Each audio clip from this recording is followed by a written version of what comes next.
Good morning everyone. तो हम करने वाले हैं आज सी लैंग्वेज का सेट बी, जिसमें हम कुछ इंपॉर्टेंट क्वेश्चंस को रखेंगे और उनको सॉल्यूशन करेंगे और करेक्ट आंसर को सेलेक्ट भी करेंगे। What will be the output of the following C code, इस कोड का क्या आउटपुट होगा। तो यहाँ पहले एक हेडर ऐड कर ली, hashtag include stdio.h header which is called standard input output header. फिर उसके बाद मेन मेथड को कॉल किया गया है। फिर यहाँ एक ब्लॉक क्रिएट किया गया है मेन का, और इसके अंदर हमने एक क्या बनाया है, यहाँ पर एक एरे बनाया है 2 डायमेंशनल एरे, जिसमें कुछ वैल्यूज़ को हमने पास आउट किया है। इसमें 2 वेरिएबल को इनिशियलाइज़ किया। फिर हमने कहा एक फॉर लूप चलेगी, लेकिन इसका कोई ब्लॉक नहीं है क्योंकि एंड में क्या है, सेमी कॉलन है। तो जब ये कोई इसका ब्लॉक ही नहीं है तो ये लूपिंग काम ही नहीं करेगा, क्योंकि ये एम्प्टी ब्लॉक हो जाएगा। तो जब ये काम ही नहीं करेगा तो ये क्या देगा, फिर एक रन टाइम एरर थ्रो करेगा, यानी कोई वैल्यू असाइन नहीं कर पाया और कोई वैल्यू नहीं निकाल पाया। तो ये क्या हो जाएगा हमारे लिए, एक रन टाइम एरर, क्योंकि हम लॉजिकली कुछ चीज़ ढूंढना चाह रहे हैं लेकिन ये उस चीज़ को नहीं स्पेसिफाई कर पाएगा। तो हमारा ए ऑफ आई और जे इस तरीके से, क्योंकि ये आउटपुट तो आने से रहे, क्योंकि लूपिंग चलेगी तभी तो आउटपुट आएगा वो वाला, लेकिन इसलिए ये क्या है हमारा रन टाइम एरर, कि जो हम डिज़ायर आउटपुट चाहते हैं वो हमारा आउटपुट नहीं आ रहा है। ऐसे ही नेक्स्ट क्वेश्चन है, what will the out of the following C code. तो ये कोड है, इसमें लिखा गया हैशटैग इंक्लूड stdio.h, एक ग्लोबल वेरिएबल बना दिया बाहर की तरफ, मेन मेथड के बाहर, स्टैटिक इंट x। फिर इसकी मैं एक अंदर एक वेरिएबल बनाया मेन मेथड के, जिसको इनिशियलाइज कर दिया गया है, लेकिन इसमें कोई वैल्यू असाइन नहीं हुई है।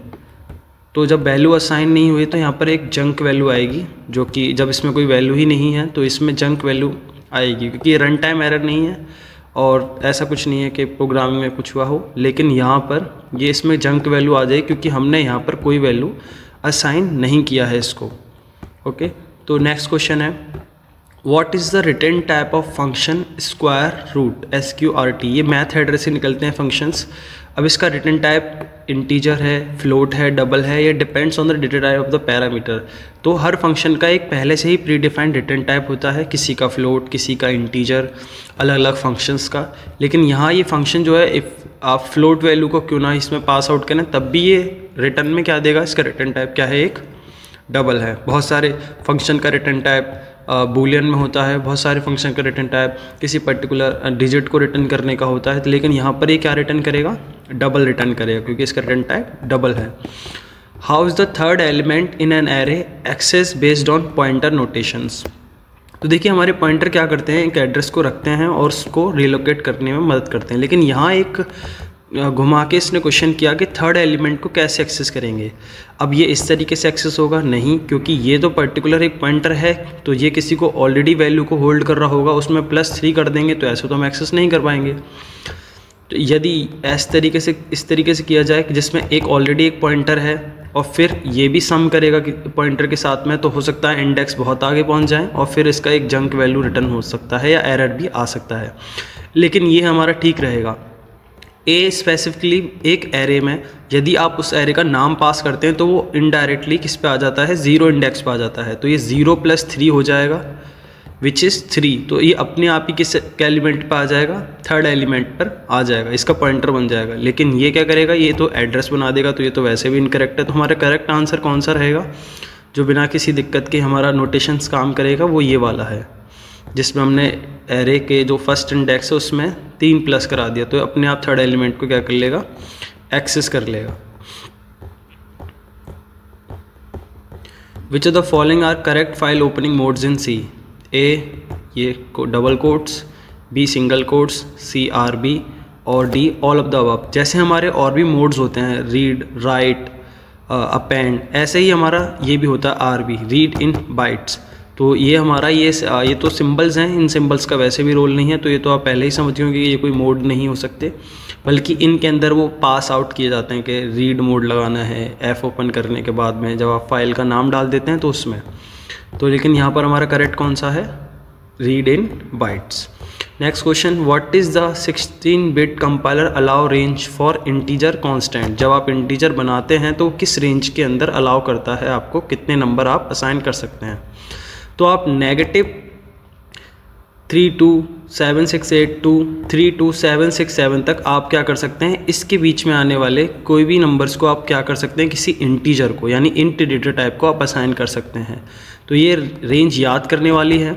ऐसे और भी रेंजेस आ सकते हैं नेक्स्ट पेपर में, जैसे आपको फ्लोट का पूछा जा सकता है, बाइट का पूछा जा सकता है, शॉर्ट एंड का पूछा जा सकता है। तो हमें अलग अलग डेटा टाइप का क्या याद रखना है, रेंजेस याद रखनी है। जैसे डबल है उसकी क्या होती है, वैसे ही अलग अलग रेंजेस का। तो जैसे डबल का है 1 की पावर 129 समथिंग, इट मीन्स कि हम बहुत बड़ा नंबर एक रख सकते हैं उसके अंदर। What is the priority of C logical operators, not and or. अब ने ये पूछ रहा है कि कौन सा प्रायोरिटाइज्ड रहेगा, तो सबसे ज़्यादा सुप्रीम जो हमारा रहेगा वो क्या है, नॉट रहेगा। उसके बाद फिर एंड से, और से थोड़ा सा बड़ा क्या है, एंड है। फिर उससे प्रायोरिटीज़ क्या है, ये है। तो जैसे इसमें ऑप्शंस हैं अलग अलग, लेकिन हमें ये प्रायोरिटी पर रखना है कि नॉट है प्रायोरिटी पर, फिर उसके बाद एंड है, फिर उसके बाद और है। तो ये हायरार्की है ऑपरेटर्स की। तो इसमें और भी ऑपरेटर्स हैं, लेकिन नॉट हमारा सबसे ज़्यादा सुपीरियर होता है, फिर उसके बाद एंड सुपीरियर होता है, फिर or. Choose a statement to use use C if else statement, else if it compulsory to use with if statement. Else is compulsory to use with if statement, या else और if is optional with if statement, none of the above. तो हमारा correct answer रहेगा ये। क्यों रहेगा correct answer, क्योंकि यदि हम सिंपल इफ़ लिखना चाहें तो वो भी हम लिख सकते हैं।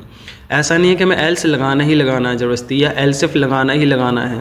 तो ऐसा कोई कंपलसरी नहीं है, हम केवल इफ़ को भी यूज़ कर सकते हैं। तो बाकी सब क्या हो जाएंगे, ऑप्शनल हो जाएंगे हमारे लिए। 9. Choose a correct statement about C language arrays. An array size can not be change once it is created, correct है।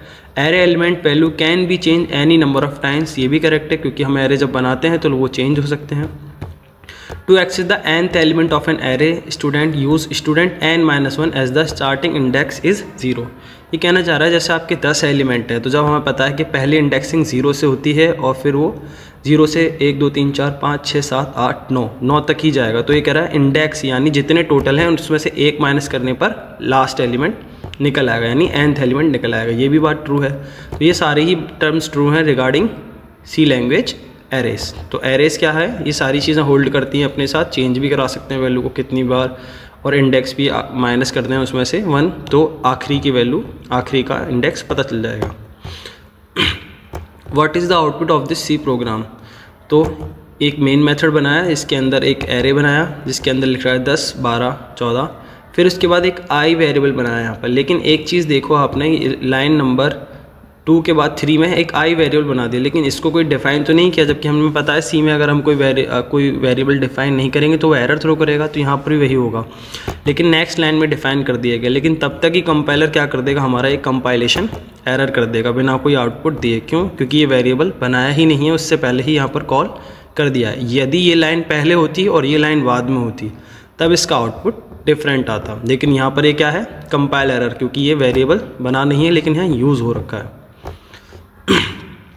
Explicit type conversion is known as casting, conversion, disjunction, separation. ये बहुत सारे terms हैं हमारे value को separate करने वाले, disjunction करने वाले, कन्वर्ट करने वाले। लेकिन यहाँ यदि हम अपने आप से क्या करते हैं, किसी डेटा टाइप को चेंज करते हैं, ऐसे डबल से इंटीजर में करना है, तो ये चीज़ हमें क्या कर सकते हैं, कास्टिंग, इसको क्या बोलते हैं हम, टाइप कास्टिंग या डेटा कास्टिंग। ठीक है, तो ये टाइप कन्वर्जन में काम आता है, यानी डेटा टाइप को चेंज करने के लिए। बाकी सारे टर्म ये कन्फ्यूज़ करने के लिए डाले गए हैं, लेकिन हमें इतनी बात याद रखनी है कि कास्टिंग ही क्या करता है, वैल्यू को कन्वर्ट करवाता है। अब ये मैलॉक फंक्शन है, is use dynamic allocation is available in which header file. ये देखिए जितने भी हमारे फंक्शंस होते हैं वो किसी ना किसी हेडर फाइल के अंदर मौजूद रहते हैं।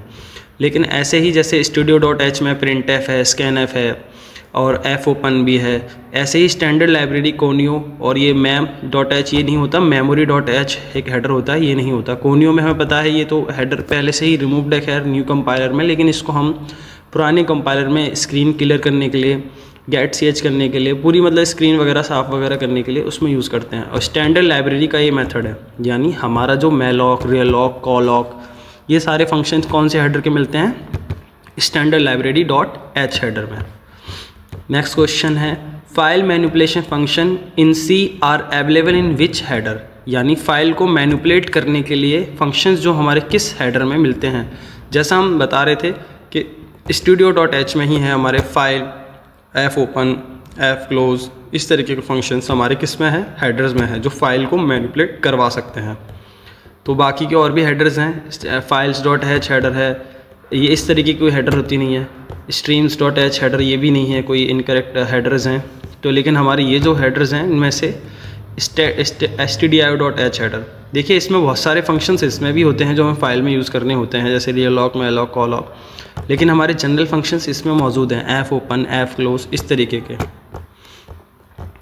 Next question, the continue statement is use to go to the next iteration in a loop, come out of loop, exit and return to the main function, restart iteration from the beginning of the loop। ये कह रहा है यदि हम कोई continue इस्तेमाल करते हैं बीच में, कंटिन्यू या ब्रेक, जैसे हम जो हमारी आइटरेशन चल रही है उसके बीच में, तो कंटिन्यू क्या करता है, वो नेक्स्ट आइटरेशन पे जाएगा। जैसे अभी आप I1 पर हैं, वो चेक हो चुकी है कंडीशन, आपने कहा कंटिन्यू करो तो फिर वो I2 पे जाएगा। लेकिन यदि आपने कहा ब्रेक करो तो वो ब्रेक करके एग्जिट कर जाएगा, पूरी लूप के ही बाहर आउट आ जाएगा। लेकिन यहाँ यदि यहाँ ब्रेक होता तो यहाँ ये ठीक होता, लेकिन यहाँ पर कंटिन्यू है तो हमारा ए वाला ठीक रहेगा, to go to the next iteration in a loop.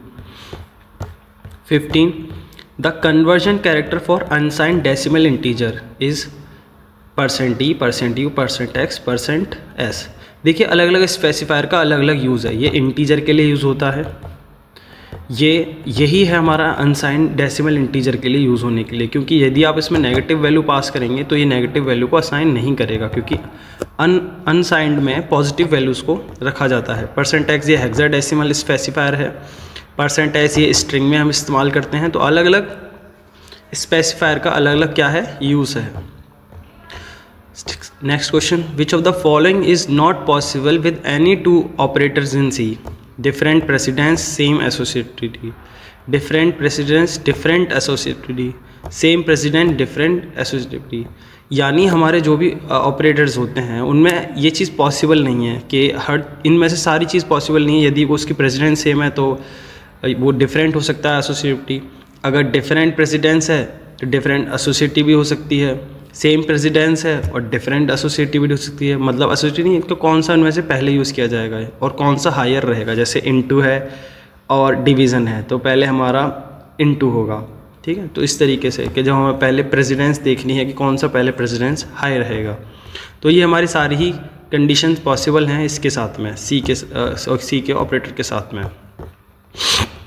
Next question 7, scan F is a pre defined function in which header file. देखिए बहुत सारे ऐसे क्वेश्चंस आएंगे जो केवल ये पूछे जाएंगे कि ये फंक्शन कहाँ से आता है, ये फंक्शन कहाँ से आता है। जैसे स्ट्रिंग्स के आ सकते हैं, मैथ के हेडर्स आ सकते हैं, स्टैंडर्ड लाइब्रेरी डॉट एच के हेडर आ सकते हैं, stdio.h के हेडर्स आ सकते हैं। इनमें से पूछा जा सकता है कि कौन सा फंक्शन किस में आता है, कौन से हेडर में आता है। तो हमारा स्कैन एफ जो सबसे बेसिक हमारी हेडर है जो हम हर प्रोग्राम में लगभग ऐड करते हैं वो है स्टैंडर्ड इनपुट आउटपुट। तो next question, which of the following is not a valid variable name declaration, float d5, root 5d, float d5, float 5d। तो इनमें से नॉट वैलिड कौन सा है, ये यहाँ पर थोड़ा टाइपिंग मिस्टेक हुआ है। फ्लोट ये यहाँ पर d रहता, ये 5 नहीं है यहाँ पर, तो ये फ्लोट d था जो कि करेक्ट था। तो यहाँ पे इनकरेक्ट कौन सा रहेगा, ये, क्योंकि हम नंबर से स्टार्टिंग नहीं कर सकते। यदि आप अल्फ़ाबेट से करते हैं और अंडरस्कोर देते हैं तो ये भी हमारा करेक्ट अप्रोच रहेगा, ठीक है। ये थोड़ा फ्लोट d था, ये यहाँ 5 नहीं था, लेकिन इस तरीके से भी हम डिक्लेयर नहीं कर सकते। जैसे ये भी इनकरेक्ट था, ये ऑप्शन में ये 5 नहीं था, यहाँ पर ये करेक्ट था, और ये फ्लोट 5d, तो हम इस तरीके से डिक्लेयर कर सकते हैं। यहाँ ऑप्शंस में थोड़ा सा ये कोलैब हो गया है इसमें, इस वाले ऑप्शंस में। लेकिन यदि अगर ऑप्शंस में आपको दिख रहा है कि कोई इंटीजर से स्टार्ट कर रहा है तो समझ जाइए वो इनकरेक्ट है, क्योंकि हमने पहले ही बोला था कि इंटीजर से स्टार्ट नहीं करना हमें वेरिएबल का नाम। बाद में इंटीजर रख सकते हैं, यदि हम अंडरस्कोर के साथ रखना चाहें तो वो भी हम रख सकते हैं। तो यहाँ कौन सा रहेगा, फ्लोट 5d। नेक्स्ट है 19, C language was developed at which year. तो इसमें पूछ रहा है कि ANT लैब ने कब बनाया था USA के अंदर, तो ये 1972 में बनाया था। तो ये याद करने वाली चीज़ें हैं कि कौन सी चीज़ कब हुई थी, किसने खोजी थी। तो इसका डायरेक्ट वो एक्यूरेटली देगा और थोड़ा कंफ्यूज करने के लिए अदर टर्म्स भी दे सकता है, लेकिन हमें अपनी टर्म पक्की याद रखनी है जिससे हमारा वो हो जाए, हमें रिमेंबर रहे। तो 1972 ANT लैब, बेल लेबोरेटरीज।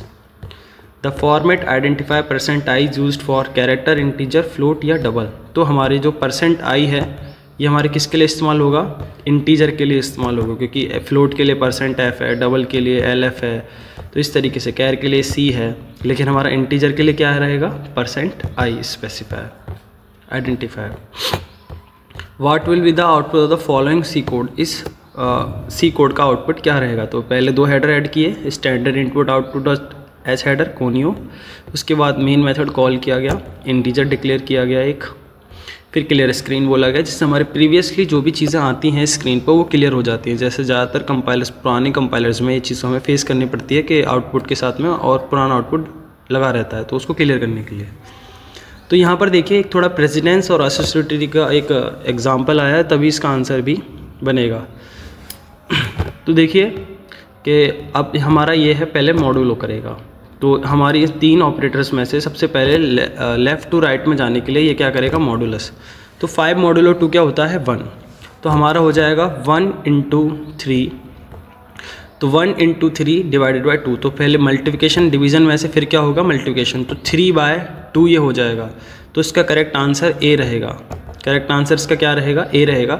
देखिए हमारे ऑप्शंस में कुछ आंसर्स या हम ढूंढते वक्त या जल्दबाजी करते वक्त गलत कर सकते हैं, इसलिए आप इसको कंपाइल करने के लिए आप इसको सेलेक्ट करके किसी ऑनलाइन कंपाइलर वगैरह में आराम से क्या कर सकते हो, उसको सर्च कर सकते हो, क्योंकि ये बेसिकली प्रोग्रामिंग में हमें खुद से ही करना होता है, तो कंपाइल करते समय ये चीज़ें होती हैं।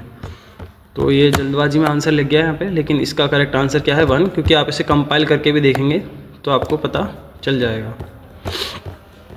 Which type of operator have the highest precedence, arithmetic operator, relational operator या लॉजिकल या कंडीशनल। देखिए हर ऑपरेटर का अपना एक प्रेसिडेंस है, यानी कौन सा इनमें से पहले होगा, लेकिन अर्थमेटिक ऑपरेटर्स को पहले रोल पे रखा गया है क्योंकि इनकी प्रेसिडेंस हाई है। क्योंकि जैसे अगर आप सम कर रहे हैं, डिवीज़न कर रहे हैं, मल्टीप्लिकेशन कर रहे हैं, तो ये पहले नंबर पे ही हो जाएंगे। उसके बाद हमारा क्या आता है, relational operators, greater equal to, less than equal to, ये सारे ऑपरेटर्स हो गए।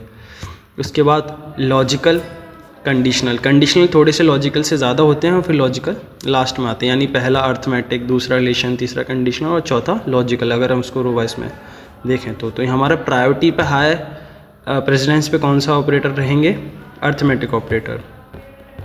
What will be the out of the following C code. तो हम इसका आउटपुट देखना चाहेंगे, जब भी हम अगर हमने कोई कोड बना लिया है तो उसका आउटपुट भी इस तरीके से कैप्चर करना है। तो ये यहाँ पर भी ये आउटपुट गलत आ रहा है, क्योंकि अगर इसके कंपाइल करें, देखिए लॉजिकली ऐसा मॉडल में से कोई भी क्वेश्चन जब आप उठाते हैं हो सकता है वो गलत हो, खास करके कोडिंग के आउटपुट से रिलेटेड। तो आपको ये करेक्ट करना होगा, ठीक करना होगा।